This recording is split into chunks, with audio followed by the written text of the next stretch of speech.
যেই সময়টাতে গর্তের পিপিলিকারও ঘুমায়, যেই টাইমে নদীর মাছগুলো ঘুমায়, যেই টাইমে গাছগাছালির পাখিগুলো ঘুমন্ত অবস্থায়, ওই টাইমে আমি তার মালিক শেষ রাতে রজনীতে হাজির হয়ে যাই।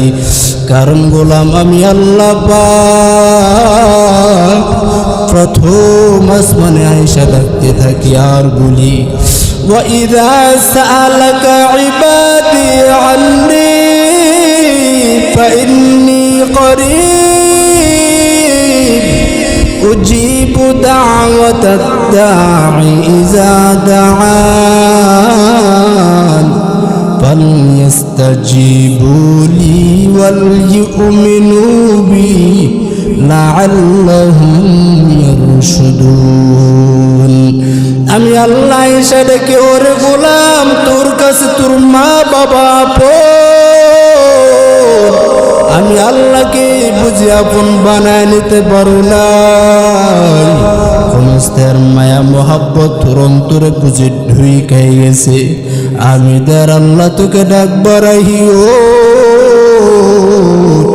আমি আল্লাহ প্রথম আসমার নাই মারছি, আলা মিন মুস্তাগফিরিন ফাগফির আলাহ, আলা মিন মুস্তারজিকিন ফারজুকা। কে আসো কারো কি গুনাহ ক্ষমা করা দরকার, কারো কি রিজিকের প্রয়োজন।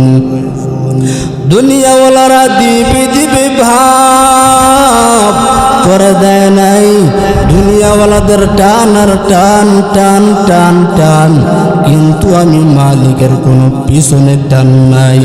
আমি আল্লাহ তোকে দেওয়ার জন্য হাজির, আমি আল্লাহ তোকে দেওয়ার জন্য প্রস্তুত। ও গোলাম তুই ঘুমায় থাকো, অতি গভীর হয় রজনী যখন, নীরবে প্রভুর নাম জপিও তখন। প্রভুর করুণা যদি পাইবার চাও, গভীর রাতে উঠে প্রভুর গুণগান গাও। আজকে বাবা দুনিয়াতে আসার পর মাকে চিনলাম, মায়ের জন্য বড় পাগল। আজ বাবাকে চিনলাম, বাবার জন্য বড় দেওয়ানা হয়ে গেল।